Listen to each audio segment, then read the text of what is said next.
what are some of the key skills, key characteristics that this RevOps person should have? Because it's one part data, one part technologist, one part salesperson, one part marketing person, one part customer success. I mean, that's a lot of parts there. So what are maybe the key elements that we should be looking for? It's a very interesting conundrum to face, almost unique to RevOps, right? Yeah. It's you're looking for, I would say, three things fundamentally.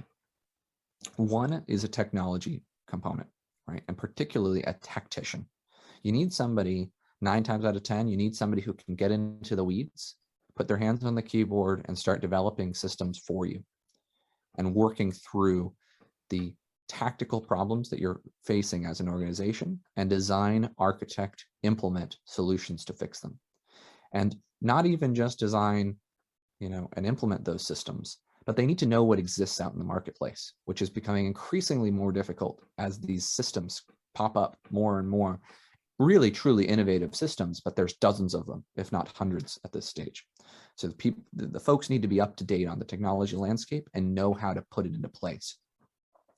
Second, you're looking for a strategist. You're looking for someone who's been around the block many a time, right? And they need to know what they're doing fundamentally, so that when you hit your key inflection points, when you hit the, hey, I want to double this year or triple this year, and it's Q3 and you hit a roadblock, right? You need someone who can recognize the challenges that you're facing and rely on a backlog of historical data that they've amassed over a career to be able to design a strategy forward that will actually lead you to success, right? You don't want them guessing. In other words, you want them to rely on lived experience or learned experience to get you to that next stage. And finally, what I would say is that potentially one of the most important components is the high level of EQ. This person sits at the intersection of 3 very high stress, very high activity components of a business: sales, marketing, and service.